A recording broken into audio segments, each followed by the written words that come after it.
Well, it's time to retire the old compressors. I bought this guy when I was about 20 years old, maybe 19, somewhere around there. 4 horsepower, 25 gallon, although you can't believe the horsepower rating. It's just marketing wank. The numbers that really matter though is 7 CFM at 90 PSI. Kind of weak. My father passed away a little over 2 years ago. This was his compressor, 150 PSI max, 60 horsepower. That's some more bullshit.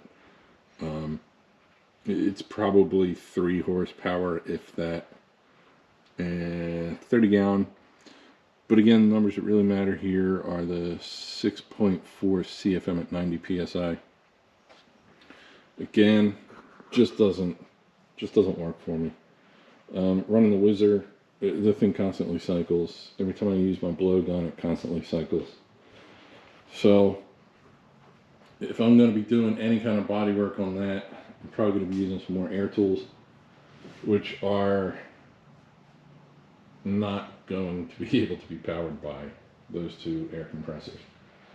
So I finally sucked it up and bought a real one. This guy is an 80 gallon, 7.5 horsepower Schultz heavy duty. And does it have the CFM rating on here? I don't think it does. But it's somewhere around 20 CFM at 100 PSI. I'm surprised they don't put that on the tank somewhere. And manufacturers typically like to brag about that sort of stuff. Yeah, not listed anywhere on here. Anyway, it's a beast, about 700 pounds. Hoping to wire that up today. We've already got a circuit run from over yonder up through the attic, run it down over to this spot. I'm a bit cramped at the moment, tight on space, but it's the current situation. And not only is it substantially more powerful, it should be much more quiet as well. And it's supposed to be a low RPM motor. I think it runs at less than 1,000 RPM. It's a beast of a motor, comparatively speaking, for my hand size. I wear about a large size glove. So, seems when you get this big, you've got to wire in, or not wire in, but plumb in your own regulator. I've got that coming, should be delivered tomorrow sometime, I think. 1/2-inch outlet. That's going to be fun. Again, if I haven't said it already, it should be much quieter than either of these 2 little guys. I'm probably going to sell these on Facebook Marketplace or something. Nobody I know wants them because they're too big. Here's the back of it. It's a cast iron flywheel / fan. Pretty beefy.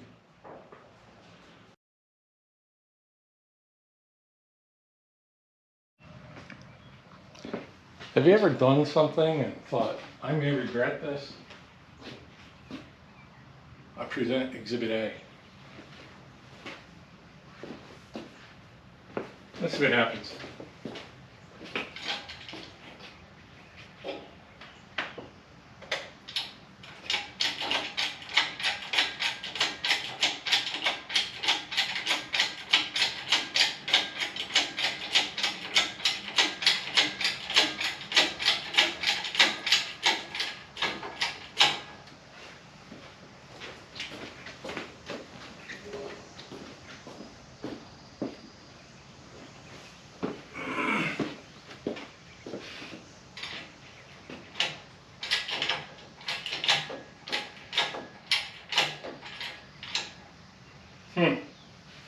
Well,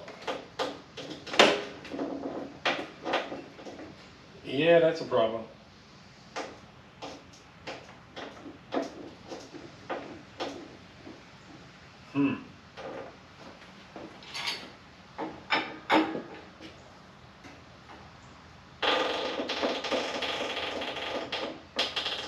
Well, no regret, but no progress either.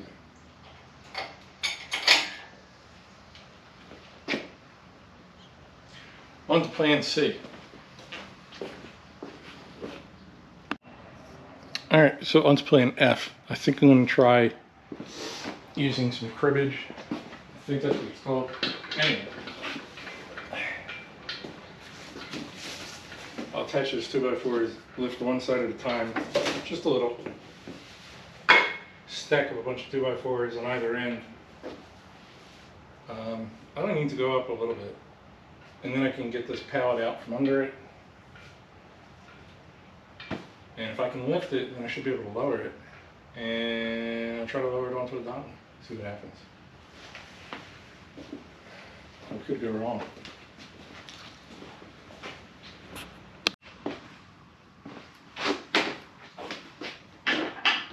Well, I'm getting a little bit of lift.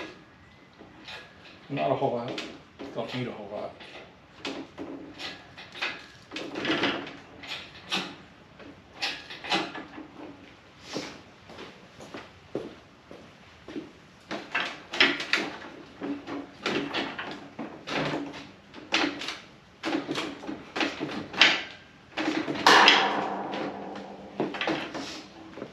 This side's up.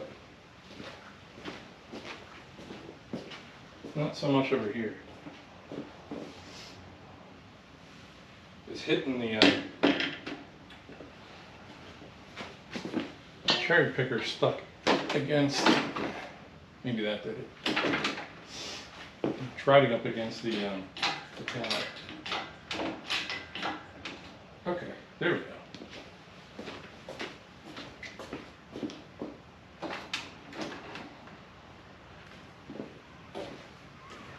I'm up maybe an inch and a half. Let's try the cribbage.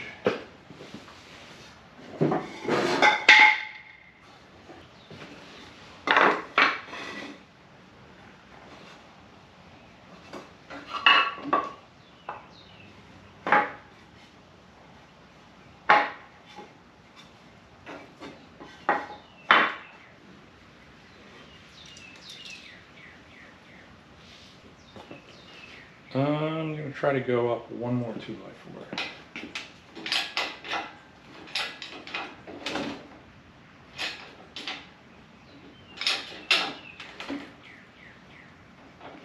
It's a little unnerving.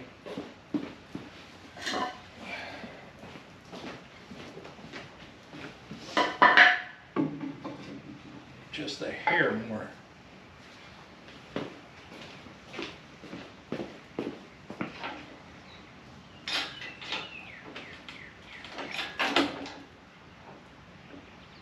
Alright, that's not good. The back of the engine hoist here is lifting.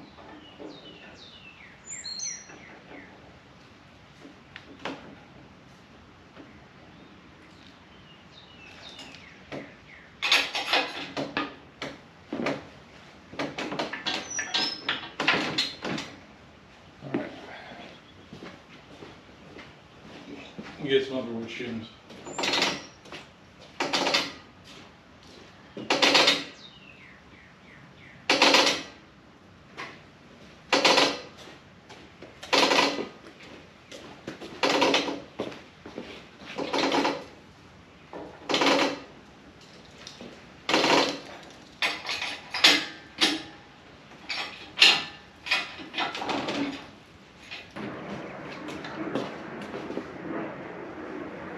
Three-quarter inch and 3/4 inch.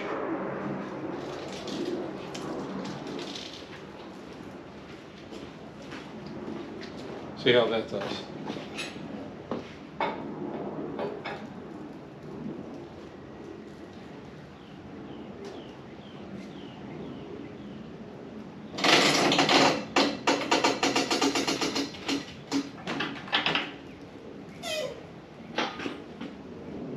Well, I'm still in the air.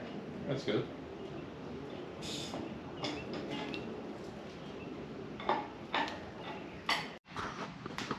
Well, I jacked up the other side as well. So right now I'm sitting on 2x4s, slightly airborne.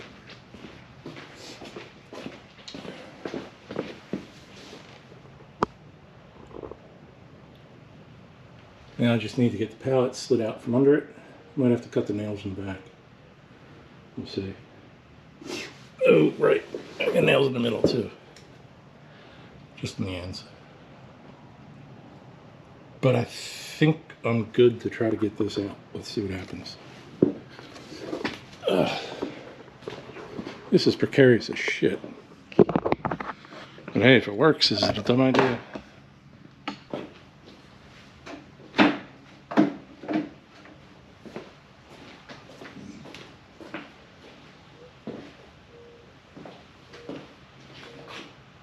It's tilting a bit this way. Let's see if I can level it out.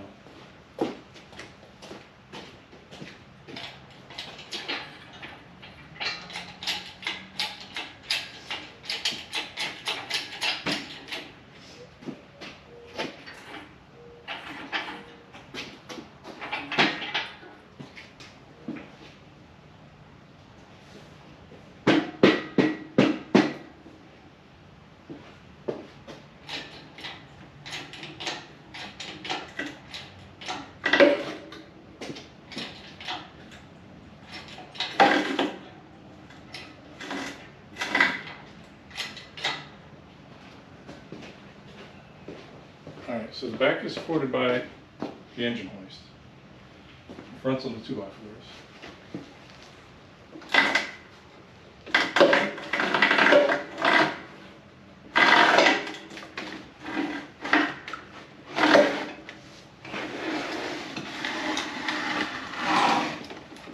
So far so good. Let's get this out of here.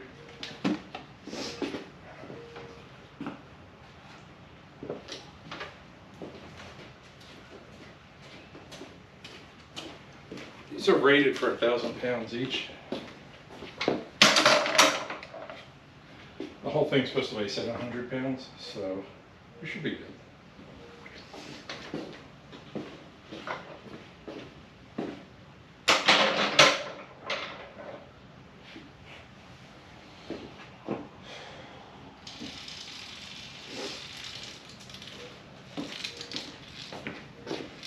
Now we come down.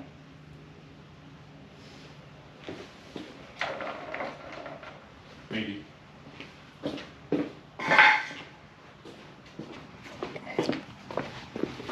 Right. That's pretty damn close there. But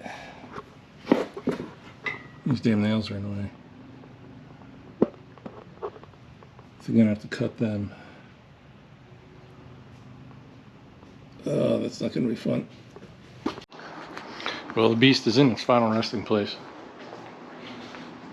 At least its current final resting place. It's not too bad. I don't have a regulator on it yet.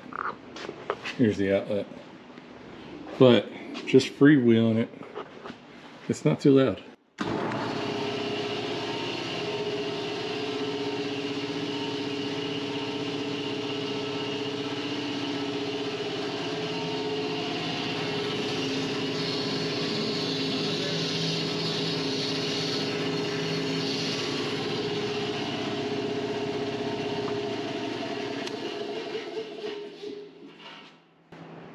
So we've got that.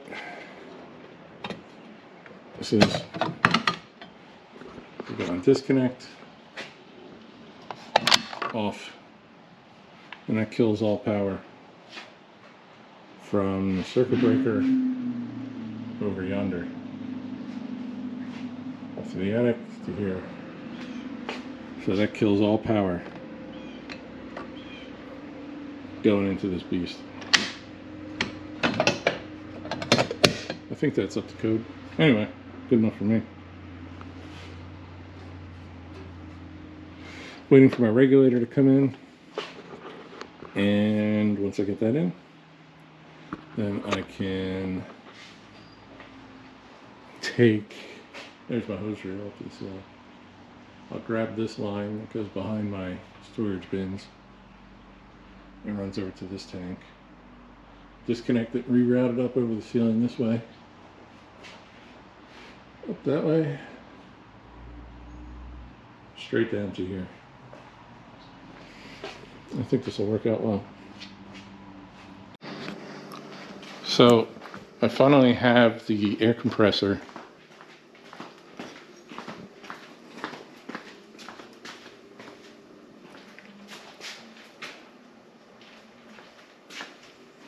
plumbed up. We've got pretty stout hose, 3/4 inch inside diameter. I think this was like an inch and a half, something like that. Put a shut-off valve on it. So if I have to, for any reason, it's a little difficult to see from that angle. But if I have to, for any reason, I can disconnect the air at the tank. I got a little drain valve here if necessary for condensation. There is a condensation line at the bottom. I still need to figure something out so I can get an automatic drain on that. I don't want to have to constantly remember to put my hand under here, find the valve, loosen it, tighten it, and all that nonsense. So I'll get an auto purge for that at some point. But for now, it's plumbed in. That yellow hose comes from behind the back in here at full tank pressure. I've got 2 inline filters, pressure regulator. I've got a pretty beefy disconnect here. All right, this is going to be loud. Probably going to scare the crap out of me too, but that wasn't too bad. This is a, what is this, 1/2 inch? Yeah, 1/2 inch high flow fitting for Harbor Freight. So I had to go from, everything's plumbed 3/4 inch. From the tank outlet, through the valve, through the hose, through the filters, through the regulator, 3/4 out, reduced from 3/4 to 1/2 inch. This is a male-to-male nipple to a 3/4 inch, I mean a 1/2 inch coupling. And 1/2 inch coupling is for my air hose, which is just temporarily draped across the top of the car. Eventually I'll get that tacked up to the ceiling and run it down the wall to here. So I've been able to use it quite a few times. Works pretty well. Very happy with it compared to the little guys I used to have. I also added an hour meter. I had to drill a hole in the box, wired up to the power for the motor, because air compressors that run on oil, not run on oil, but require oil to run. This is kind of like a crankcase filled with oil. So when your compressor has oil in it, as this model does, you need to change it after so many hours of runtime. So I think the manufacturer suggests after the first 8 hours to replace the oil, tighten down the head bolts, and you're good for another like 200 hours or something like that before you have to replace the oil again. So hour meter is pretty important with these oil compressors.